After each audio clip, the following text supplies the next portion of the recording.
வணக்கம். நான் உங்களோட ஃபிசிக்ஸ் டீச்சர். 8ஆம் வகுப்பு இயற்பியல் பாடப்பகுதியில் மின்னியல் பாடம் பார்த்துட்ருக்கோம். போன பாடப்பகுதியில் நாம் அணுவினோட அமைப்புனா என்ன, மின்துகள்கள்னா என்ன, மின்துகள்களுடைய இடமாற்றம்னா என்ன அப்படின்னு சொல்லிட்டு பார்த்தோம். மின்துகள்கள் 3 வகையான முறைகளில் இடமாற்றம் அடைகின்றன பார்த்தோம். அதில் உராய்வின் மூலம் இடமாற்றம் அடைதல் பற்றி பார்த்தோம் இல்லையா? அதன் தொடர்ச்சியாக தான் இன்றைக்கி பாடப்பகுதியில் நம்ம கடத்துதல் மூலம் இடமாற்றம் பற்றி பார்க்க போகிறோம்.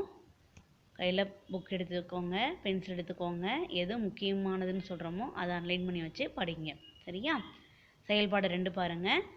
காகிதத்தால் ஒன்றை எடுத்து உள்ளீடற்ற உருளை வடிவில் சுருட்டவும். ஒன்றுமே இல்லை, ஒரு காகிதம் எடுத்து அதை நம்ம பேப்பர் சுற்றுவோம் இல்லையா, அந்த மாதிரி சுற்றிக்கோங்க. பட்டு நூலின் உதவியுடன் உருளை வடிவில் இருக்கும் தாளின் ஒரு முனையினை கட்டி அதனை ஒரு தாங்கியில் தொங்க விடவும். சரியா? பட்டு நூல் எடுத்துக்கோங்க, கட்டிட்டு அது ஒரு ஆங்கிளில் தொங்க விட்டுருங்க. அடுத்து என்ன பண்ணணும் பாருங்கள். ஒரு எபோனைட் தண்டினை எடுத்து கம்பிளியில் தேய்த்து அதனை மின்னூட்டம் அடைய செய்யவும். போன படப்பிலே பார்த்தோம், உராய்வின் மூலம் மின்னூட்டம் அடைய செய்யலாம் அப்படின்னு பார்த்தோம். சரியா? அதன்படி எபோனைட் தண்டினை என்ன பண்ணுறாங்க அப்படின்னா கம்பளியால் நல்லா தேய்க்கிறாங்க. தேய்ச்சி அதை மின்னூட்டம் அடைய செய்கிறாங்க. சரியா? மின்னூட்டம் அடைந்த எபோனைட் தண்டினை காகித உருளையின் அருகில் கொண்டு செல்லும் போது காகித உருளை எபோனைட் தண்டினால் ஈர்க்கப்படுகின்றன. சரியா? இப்போ என்ன ஆகுது, எபோனைட் தண்டு பக்கத்தில் காகித உருளை கொண்டு போனோடனே காகித உருளை எபோனைட் தண்டை வந்து ஈர்க்குது. சரியா? இப்போது காகித உருளையை எபோனைட் தண்டினால் தொடும்போது, பக்கத்தில் போகும்போது தான் ஈர்த்துச்சு. இப்போ நம்ம என்ன பண்ண போகிறோம், தொட வைக்க போகிறோம். தொடும்போது காகித உருளையும் எபோனைட் தண்டும் ஒன்றை விட்டு ஒன்று விலகமடைகிறதை காணலாம். சரியா? ஏன் தொடும்போது விலகமடையுதுன்ற காரணத்தை தான் நம்ம பார்க்க போகிறோம். எபோனைட் தண்டினை கம்பிளியில் தேய்க்கும் போது கம்பிளியில் இருக்கும் எலக்ட்ரான்கள் எபோனைட் தண்டிற்கு இடமாற்றம் அடைகின்றன. சரியா? இப்போ கம்பிளியில் இருக்கக்கூடிய எலக்ட்ரான் என்ன ஆயிடுச்சு, எபோனைட் தண்டுக்கு வந்துருச்சு. சரியா? இதனால் இந்த எபோனைட் தண்டு எதிர் மின்னூட்டம் பெறுகிறது. சரியா? எலக்ட்ரான்களை வாங்கிட்டதுனால எபோனைட் தண்டு எதிர் மின்னூட்டமாக இருக்குது அப்படின்னு நம்ம சொல்கிறோம். சரியா? எதிர் மின்னூட்டம் பெற்ற எபோனைட் தண்டினை காகித உருளையின் அருகில் கொண்டு வரும்போது காகித உருளையில் நேர்மின் துகள்களின் உள்ளதால் எபோனைட் தண்டு காகித உருளையை ஈர்க்கின்றன. சரியா? அப்போ எபோனைட் தண்டு வந்து பார்த்தோம்னா காகித உருளையை ஈர்க்குதுன்னு நம்ம தெரிஞ்சுக்கிட்டோமா? எபோனைட் தண்டால் காகித உருளையை தொடும்போது சில எதிர்மின் துகள்கள் எபோனைட் தண்டிலிருந்து காகித உருளைக்கு கடத்தப்படுகின்றன. இப்போ தொடுறதுனால சில எதிர்மின் துகள்கள் என்ன ஆகுது அப்படின்னா எபோனைட் தண்டிலிருந்து காகித உருளைக்கு போயிடுது. எனவே காகித உருளையில் உள்ள எதிர்மின் துகள்கள் எபோனைட் தண்டில் உள்ள எதிர்மின் துகள்களை எதிர்க்கின்றன. இப்போ ரெண்டுலேயுமே எதிர்மின் துகள்கள். அப்போ என்ன ஆகும், ஒன்றை ஒன்று என்ன பண்ணோம், விலகமடைய செய்கின்றன அப்படின்னு நம்ம சொல்கிறோம். சரியா? அன்லைன் பண்ணிக்கோங்க. ஆகவே நேரடியாக தொடுவதன் மூலமும் ஒரு பொருளில் இருக்கும் மின் துகள்களை மற்றொரு பொருளுக்கு கடத்த முடியும். சரியா? இவ்வாறு தொடுதல் மூலம் ஒரு பொருளிலிருந்து மற்றொரு பொருளுக்கு மின் துகள்களை இடமாற்றம் செய்யும் முறைக்கு கடத்துதல் மூலம் இடமாற்றம் செய்தல் என்று பெயர் அப்படின்னு நம்ம சொல்கிறோம். சரியா? தொடுதல் மூலம் ஒரு பொருளிலிருந்து மற்றொரு பொருளுக்கு மின் துகள்களை இடமாற்றம் செய்யும் முறைக்கு கடத்துதல் மூலம் இடமாற்றம் செய்தல் என்று பெயர் அப்படின்னு நம்ம சொல்கிறோம். சரியா? இது முக்கியமான 2 மார்க்கு, அன்லைன் பண்ணிக்கோங்க. அடுத்தது மின் தூண்டல் மூலம் இடமாற்றம். மின் தூண்டல் மூலம் இடமாற்றம்னா நம்ம இப்போ பொருளை வந்து தொடாமையே பக்கத்தில் வரும்போது மின் தூண்டல் முறையில் எப்படி எலக்ட்ரான்கள் வந்து இடமாற்றம் அடைகின்றன அதை பற்றி தான் பார்க்க போகிறோம். கவனிங்க. மின்னூட்டம் பெறாத பொருள் ஒன்றினை மின்னூட்டம் பெற்ற பொருள் ஒன்றினால் தொடும்போது அது மின்னூட்டம் அடைகின்றன என்பதை நாம் பார்த்தோம். ஆமாம், ஒரு பொருளில் சார்ஜ் இருக்குது, இன்னொரு பொருளில் சார்ஜ் இல்லை. நம்ம தொடும்போது என்ன ஆகுது, அது சார்ஜ் ஆகுதுன்னு பார்த்தோம் இல்லையா? ஆனால் நேரடியாக தொடுதல் இன்றியே ஒரு பொருளை மின்னூட்டம் அடைய செய்ய முடியும். அப்போ தொடாமையே மின்னூட்டம் அடைய செய்யலாம் அப்படின்னு சொல்கிறாங்க. சரியா? அன்லைன் பண்ணிக்கோங்க. மின்னூட்டம் பெற்ற ஒரு பொருளை மின்னூட்டம் பெறாத பொருளின் அருகே கொண்டு சென்று தொடுதல் இன்றி அதனை மின்னூட்டம் அடைய செய்யும் நிகழ்வு மின் தூண்டல் மூலம் இடமாற்றம் செய்தல் எனப்படும் அப்படின்னு சொல்கிறோம். சரியா? அப்போ பக்கத்தில் கொண்டு வந்து அதை தொடாமையே மின்னூட்டம் அடைய செய்யக்கூடிய முறைக்கு தான் மின் தூண்டல் மூலம் இடமாற்றம் செய்தல் அப்படின்னு நம்ம சொல்கிறோம். சரியா? இம்முறையில் மின்னூட்டம் பெற்ற பொருளுக்கு அருகில் இருக்கும் முனையில் அதற்கு எதிரான மின்னூட்டமும் மறுமுனையில் ஒத்த மின்னூட்டமும் தூண்டப்படுகின்றன அப்படின்னு நம்ம சொல்கிறோம். சரியா? அப்போ மின் தூண்டல் மூலம் இடமாற்றம்னா என்னன்னு தெரிஞ்சுக்கிட்டோம் இல்லையா? அடுத்து பாருங்க, செயல்பாடு கொடுத்துருக்காங்க பாருங்க. எதிர் மின்னூட்டம் பெற்ற நெகிழி தண்டினை மின் நடுநிலையில் இருக்கும் ஒரு நெகிழி தண்டின் அருகில் கொண்டு வரவும். இந்த படத்தை அப்படியே கவனிச்சுக்கோங்க.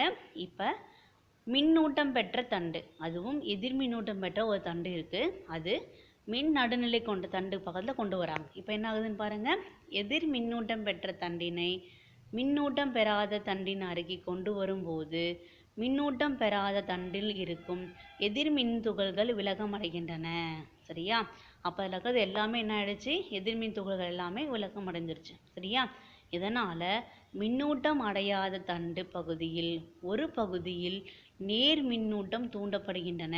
நம்ம கையில் இருக்கிறது எதிர் மின்னூட்டம் பெற்ற துகள் தண்டு.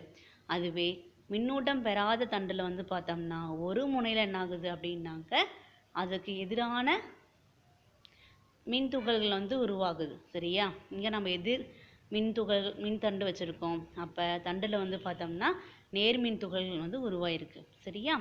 இதனால் நேற்றம் பெற்ற தண்டினுள் எதிர் மின் துகள்கள் சுழியாகி நேர்மின் துகள்கள் தண்டு முழுவதும் சீராகி பரவி விடுகின்றன அப்படின்னு சொல்கிறோம். சரியா? இப்போ என்ன பண்ணிடலாம், அதை கிரவுண்டு கனெக்ஷன் கொடுத்துட்றோம். மறுமுனை புவி தொகுப்பு செய்யப்பட்டதுக்கு அப்புறம் எல்லா எதிர்மின் துகள்களுமே பூமியோட போயிடுது. அப்போ நேர்மின் துகள்கள் என்ன ஆகுதுன்னாக்க எல்லாமே தண்டு முழுவதுமே சீராகி பரவி இருக்கும் அப்படின்னு நம்ம சொல்கிறோம். ஓகேவா? அடுத்தது போலாமா? இது போலவே நேர் மின்னூட்டம் அடைந்த தண்டினை மின்னூட்டம் அடையாத தண்டின் அருகே கொண்டு வரும்போது மின்னூட்டம் அடையாத தண்டில் இருக்கும் எலக்ட்ரான்கள் நேர் மின்னூட்டம் அடைந்த தண்டினை நோக்கி ஈர்க்கப்படுகின்றன. சரியா? இப்போ நம்ம எதிர் மின்னூட்டம் பற்றி சொன்னோம். அதற்கு ஆப்போசிட்டாக இப்போ என்ன பற்றி சொல்ல போகிறோம்? நேர் மின்னூட்டம் பற்றி சொல்ல போகிறோம். சரியா? கவனிச்சுக்கோங்க. இதன் விளைவாக அருகில் முனையில் அதிக எதிர் மின்னூட்டமும் தொலைவில் உள்ள முனையில் அதிக நேர் மின்னூட்டமும் செய்கின்றன. இதனால் நேர் மின்னூட்டம் அடைந்த தண்டுக்கு அருகில் இருக்கும் முனையில் எதிர் மின்னூட்டமும் மறுமுனையில் நேர் மின்னூட்டமும் தூண்டப்படுகின்றன அப்படின்னு சொல்கிறாங்க. சரியா? அப்போ நம்ம மின்னூட்டம் அடையாத தண்டினை எடுத்துக்கிட்டோம் அப்படின்னா நம்ம என்ன மின்னூட்டம் பெற்ற துகள் இருக்கோ அதுதான் ஒரு முனையில் வந்து உருவாகும். அதுக்கு ஆப்போசிட்டாக உருவாகக்கூடிய துகள் தான் இங்கே கொடுத்துருக்காங்க. சரியா? நல்லா கவனிச்சுக்கோங்க. நேர் மின்னூட்டம் அடைந்த தண்டுக்கு அருகில் இருக்கும் முனையில் எதிர் மின்னூட்டமும் மறுமுனையில் நேர் மின்னூட்டமும் தூண்டப்படுகின்றன அப்படின்னு நம்ம சொல்கிறோம். சரியா? அடுத்தது மின் துகள்களினோட ஓட்டம் பற்றி பார்க்க போகிறோம். ரொம்ப ரொம்ப ஈஸியாக தான் இருக்கும், கவனிச்சுக்கோங்க.